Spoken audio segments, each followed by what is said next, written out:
ஓம் ஸ்ரீ குருபியோ நமக. ஓம் ஸ்ரீ மகாபெரியவா சரணம். வரும் ஏப்ரல் 6ஆம் தேதி ஞாயிற்றுக்கிழமை ஸ்ரீராம நவமி. இப்ப நம்ம சொல்லக்கூடிய இந்த இலை மீது ஒரே ஒரு தீபத்தை நீங்க ஏத்துறது மூலயமா உங்க குடும்பத்துக்கே ராஜயோகம் ஏற்படும். பணம் சம்பந்தப்பட்ட பொருளாதார சம்பந்தப்பட்ட எல்லா பிரச்சனைகளுக்கும் ஒரு முற்றுப்புள்ளி கிடைக்கும். அது என்ன இலை என்ன தீபம்னு பாக்கிறதுக்கு முன்னாடி நம்மளோட வீடியோஸை இப்ப நீங்க ஃபர்ஸ்ட் டைம் பாக்குறீங்கன்னா மறக்காம சப்ஸ்கிரைப் பண்ணிக்கோங்க. தொடர்ந்து இது மாதிரி அப்டேட் தெரிஞ்சுக்கிறதுக்கு பக்கத்துல இருக்கிற நோட்டிபிகேஷன் பெல்லை கிளிக் பண்ணி ஆல் அப்படிங்கிற செலக்ட் பண்ணிக்கோங்க. இப்ப ஸ்ரீராம நவமி அன்னைக்கு என்ன தீபத்தை எத்தனை மணிக்கு ஏத்தணும் அப்படிங்கிற பத்தி தெரிஞ்சுக்கலாம்.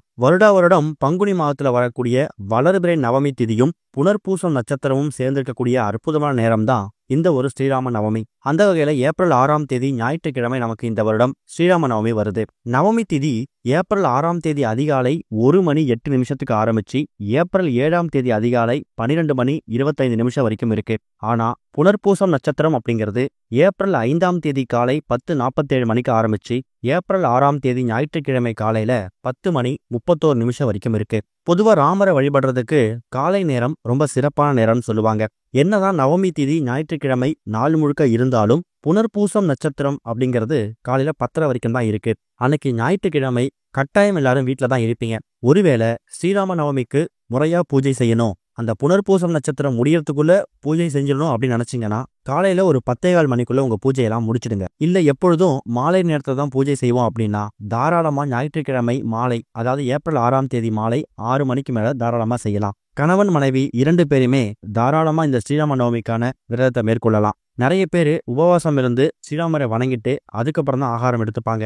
அது உங்களோட உடல்நிலையை பொறுத்தது. உபவாசம் இருந்தா உபவாசம் இருக்கலாம், இல்லனா வெறும் பால் பழம் மாதிரியான எளிமையான ஆகாரங்களை சாப்பிட்டு விரதம் இருக்கிறது சிறப்பு தான். நீங்க காலை நேரத்துல ஸ்ரீராமருக்கு பூஜை செய்தாலும் சரி, மாலை நேரத்துல பூஜை செய்தாலும் சரி, இப்ப நாம சொல்லக்கூடிய வழிமுறை ஒன்றுதான். ஸ்ரீராமருக்கு என்னென்ன நைவேத்தியங்கள் செஞ்சு வச்சு படைக்க முடியுமோ அதெல்லாம் செஞ்சு வச்சு படைச்சிடுங்க. ரொம்ப பெருசா படைக்க முடியலையா, ராமருக்கு ரொம்ப பிடிச்சது பால் பாயாசம். அந்த ஒரு பால் பாயாசத்தை உங்க கையால தயார் செய்து பூஜையில வச்சு பூஜை பண்ணிட்டு ஸ்ரீராமருக்கு படைச்சிட்டு அதுக்கப்புறம் உங்க குடும்பத்தில் இருக்கக்கூடிய எல்லா நபர்களும் அதை பிரசாதமா எடுத்துக்கலாம். முடிஞ்சா உங்க அக்கம்பக்கத்தினருக்கும் அந்த பால் பாயசத்தை அதிகமா செஞ்சு அதையும் ஸ்ரீராமருக்கு படைச்சிட்டு அக்கம்பக்கத்தினர் கொடுக்கறதும் கூடுதல் விசேஷம். இது போக இப்ப நாம சொல்லக்கூடிய இந்த 2 பொருட்களையும் ஸ்ரீராமருக்கு நீங்க கட்டாயம் பூஜையில வைக்கணும். அதுல முதல் பொருள் துளசி தீர்த்தம். பெருமாள், திருமால், மகாவிஷ்ணு, ஸ்ரீராமர் அப்படின்னு சொன்னாலே துளசிக்கு முக்கியத்துவம் கொடுத்தே ஆகணும். சின்னதா ஒரு டம்ளர்ல இல்ல ஒரு பவுல்ல தண்ணீர் பிடிச்சு வச்சு அதுல பச்சை கற்பூரத்தை நசுக்கி போட்டு 2-3 துளசி இலைகளை போட்டு துளசி தீர்த்தத்தை தயார் செஞ்சு அதை நீங்க ஸ்ரீராமருக்கு நைவேத்தியமா வைக்கணும். கூடவே முடிஞ்சா பானகம் எப்படி செய்யணும் அப்படிங்கிறது இங்க நிறைய பேருக்கு தெரிஞ்சிருக்கும். அந்த பானகத்தை உங்க கையால தயார் செய்து ஸ்ரீராமருக்கு படைக்கலாம். இப்ப முக்கியமா 3 பொருட்கள் சொல்லியிருக்கோம். அதாவது துளசி தண்ணீர், பானகம், அது கூட கட்டாயம் பால் பாயாசம். இந்த 3 பொருட்களையுமே நீங்க ஸ்ரீராமருக்கு நைவேத்தியமா படைச்சிட்டு என்ன வரன்னு கேட்குறீங்களோ அதை உங்களுக்கு வாரி வழங்கிடுவாரு. வீட்டுல இது வரைக்கும் மகாவிஷ்ணு, பெருமாள், திருமால் போட்டோ வச்சிருப்பீங்க. ஸ்ரீராமர் பட்டாபிஷேக கோலத்துல இருக்க மாதிரி புகைப்படம் இல்லைனா அதை வாங்கிட்டு வந்து பூஜை செய்யறது கூடுதல் விசேஷம். பட்டாபிஷேக கோலத்துல இருக்க மாதிரி போட்டோ உங்க வீட்டுல இருந்தா கணவன் மனைவி கிடையில ஒற்றுமை அதிகமாகும், சண்டை சச்சரவுகள் நீங்கும், மனக்குழப்பங்கள் தீரும். இது போக இப்ப நாம சொல்லக்கூடிய இந்த ஒரு இலை இருக்குல்ல, இந்த இலை மீது நீங்க ஏற்றக்கூடிய ஒரே ஒரு தீபம் உங்க வாழ்க்கையவே புரட்டி போடக்கூடிய அற்புதமான ஒரு தீபம். இந்த இலை மகாவிஷ்ணுவோட எல்லா வழிபாட்டிலையும் முக்கியத்துவம் கொடுக்கக்கூடிய ஒரு இலை, அதுதான் துளசி இலை. துளசி இலை, அதாவது துளசி செடியில் இருக்கக்கூடிய ஒரு இலையிலையும் மகாவிஷ்ணு வாசம் செய்யறாராம். அதுல குறிப்பா துளசி செடியோட அந்த வேர் பகுதி கட்டை இருக்குல்ல, தண்டு பகுதி, அங்க மகாலட்சுமியே வாசம் செய்யறதா ஒரு ஐதீகம். இப்படி மகாவிஷ்ணுவும் மகாலட்சுமியும் சேர்ந்து வாசம் செய்யக்கூடிய அற்புதமான ஒரு பொருள் தான் இந்த ஒரு துளசி செடி. அந்த துளசி செடியிலிருந்து கிடைக்கக்கூடிய அந்த துளசி இலைகள் இருக்கு இல்லையா, அதை பறிச்சுட்டு வந்து கழுவி சுத்தப்படுத்தி வச்சுக்கோங்க.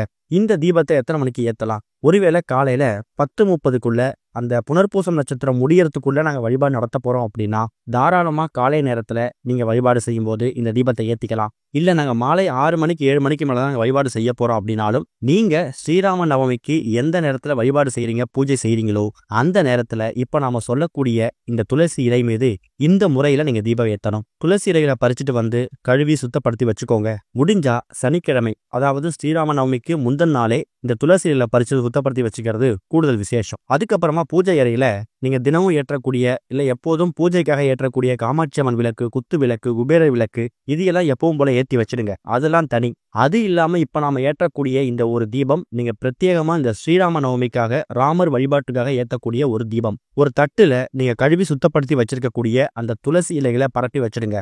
அதுக்கப்புறமா அதுக்கு நடுவுல ஒரே ஒரு மண் அகல் விளக்கு வைக்கணும். காமாட்சியம்மன் விளக்கோ குத்து விளக்கோ குபேர விளக்கோ வைக்கக்கூடாது. ஒரே ஒரு மண் அகல் விளக்கு தான் வைக்கணும். அப்படி வைக்கக்கூடிய அந்த மண் அகல் விளக்கு இருக்கு இல்லையா, அதுல நெய் தீபம் தான் போடணும். தீப எண்ணெய் ஊற்றக்கூடாது, நெய் தீபம் தான் போடணும். ஏன்னா பெருமாள், திருமால், ஆஞ்சநேயர், விஷ்ணு, ஸ்ரீராமர் இப்படி எல்லாருக்கும் பொதுவான ஒரு தீபம் நெய் தீபம். துளசி இலைகளை பரப்பி வச்சுட்டு நடுவுல அகல்விளக்க வைத்து நெய் தீபம் போட்டு தீபத்தை எரிய விடு. அந்த தீபம் எரியக்கூடிய அந்த நேரத்துல ராமருடைய பாடல்களை பாராயணம் செய்யலாம். அதுவும் பெருசா மந்திரங்கள் தெரியலையா, ராம ராம ராமன்னு ராமநாமத்தை சொல்லிக்கிட்டே இருக்கலாம். இல்லைன்னா ஸ்ரீராம ஜெயம்னு சொல்லலாம். வீட்டுல விஷ்ணு சகஸ்ரநாமம் மாதிரியான மகாவிஷ்ணுவோட பாடல்களை ஒலிக்க விட்டு கேட்கறதும் சிறப்பு தான். அந்த தீபம் எரியக்கூடிய அந்த துளசி இலைகள் மீது எரியக்கூடிய தீபம் எவ்வளவு நேரம் எரியுதோ அவ்வளவு நேரம் முழுக்க அந்த ஸ்ரீராமரே அந்த தீபத்துல வந்து அமர்ந்து உங்களுக்கு அருள் புரிவார் அப்படிங்கிறது ஒரு பெரிய நம்பிக்கை.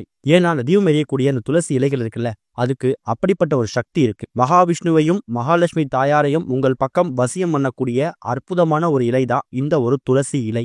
இந்த துளசி இலை மீது எரியக்கூடிய தீபத்துல மகாவிஷ்ணு இருக்கக்கூடிய இடத்துல மகாலட்சுமி தாயார் தானா வந்துருவாங்க. அந்த தீபத்தை பார்த்து உங்களுக்கு என்ன கஷ்டங்கள் இருக்கோ அதை வாய் விட்டு மனசு விட்டு ஸ்ரீராமர் கிட்ட வேண்டிக்கோங்க. குறிப்பா கணவன் மனைவி கிடையில இருக்கக்கூடிய கருத்து வேறுபாடுகள் நீங்கணும். இப்ப உதாரணத்துக்கு உங்களோட பிள்ளைகளுக்காகவோ மருமகனுக்காகவோ கூட தாராளமா நீங்க இந்த தீபத்தை ஏத்தலாம், தவறே கிடையாது. வீட்டுல சின்ன பசங்க தீபத்தை ஏத்த முடியலனா வயதானவர்கள், முதியவர்கள், அப்பா அம்மா, மாமனார் மாமியார் தாராளமா அவங்களோட பசங்களுக்காகவோ மருமகளுக்காகவோ இந்த தீபத்தை ஏத்தலாம். இந்த தீபத்தை ஏத்தி வச்சுட்டு கூடவே பொருளாதார சம்பந்தப்பட்ட எல்லா பிரச்சனைகளும் முடிவுக்கு வரணும் அப்படிங்கிற மாதிரியும் மனசு விட்டு வேண்டிக்கோங்க. ஸ்ரீராமரை வேண்டது மட்டும் இல்லாம மகாலட்சுமி தாயாரையும் மனசார வேண்டிக்கோங்க. இன்னொரு பக்கம் புராணங்கள்ல ஸ்ரீராமர் ரவி குலம்னு அழைக்கப்படக்கூடிய சூரிய வம்சத்தை சேர்ந்ததா சொல்லப்பட்டிருக்குது. அதனால அன்றைய தினம் ஞாயிற்றுக்கிழமை சூரிய பகவானுக்கு உகந்த ஒரு நாள் அப்படிங்கறதால சூரிய பகவானையும் மனசார வேண்டிக்கலாம். இப்படி எல்லா கடவுள்களையும் ஒரு சேர வணங்கும் போதும் அது கூடவே ஸ்ரீராமருக்கு உகந்த மகாலட்சுமி தாயார் வாசம் செய்யக்கூடிய அந்த துளசி இலைகள் மீது இந்த தீபத்தை ஏத்திட்டு நீங்க என்ன வரன்னு கேக்குறீங்களோ அது உங்களுக்கு அப்படியே நடக்கும். இந்த ஒரு தீபம் குறைந்தது ஒரு அரை மணி நேரத்துல இருந்து 1 மணி நேரம் ஆகுது. இப்ப உதாரணத்துக்கு உங்க பூஜை அறையில மற்ற விளக்குகள்லாம் எவ்வளவு நேரம் எரியுதோ அவ்வளவு நேரம் துளசி இலைகள் மீது ஏற்றிருக்கக்கூடிய இந்த நெய் தீபம் எரிஞ்சாலே போதும். அதுக்கப்புறம் விளக்க குளிர வச்சுட்டு நீங்க உங்க அன்றாட வேலை பார்க்கலாம். மறுநாள் அந்த விளக்கை மட்டும் அப்புறப்படுத்திட்டு அந்த துளசி இலைகளை நீங்க பத்திரப்படுத்தி வைக்கணுங்கிற கட்டாயம் கிடையாது. அதை வந்து கால்படாத இடத்துல ஆறு, ஏரி, குளம், கடல்னு நீர்நிலைகளை விட்டுருங்க. அப்படி இல்லைன்னா உங்க வீட்டுல பூஜை அறையில வைத்திருக்கக்கூடிய காய்ந்து போன பூக்களை தண்ணியில விடும்போது அந்த துளசி இலைகளை சேர்த்து தண்ணியில விட்டுறலாம். பார்க்கறதுக்கு ரொம்ப எளிமையான தீபம் மாதிரி தெரியும். துளசி இலைகள் மீது இங்க ஏற்றக்கூடிய ஒரு தீபமும் ஒரு பலனை ஏற்படுத்தி கொடுக்கும். குறைஞ்சது அந்த தட்டுல நீங்க ஒரு 30-40 இலைகள் மேல வச்சிருப்பீங்க. அந்த ஒரு இலையிலையும் வந்து மகாலட்சுமியும் மகாவிஷ்ணுவும் வாசம் செய்வாங்க. அப்படின்னா எந்த அளவுக்கு உங்களுக்கு பலன்கள் கிடைக்கும் அப்படிங்கிறத மறந்துடாதீங்க. முயற்சி செய்யுங்க. இந்த தீபத்துக்கு குறைஞ்சது ஒரு 5 நிமிடம் தான் செலவு பண்ண போறீங்க அப்படிங்கிறதையும் நினைவுல வச்சு. ஓம் ஸ்ரீ குருபியோ நமக. ஓம் ஸ்ரீ மகா பெரியவா சரணம்.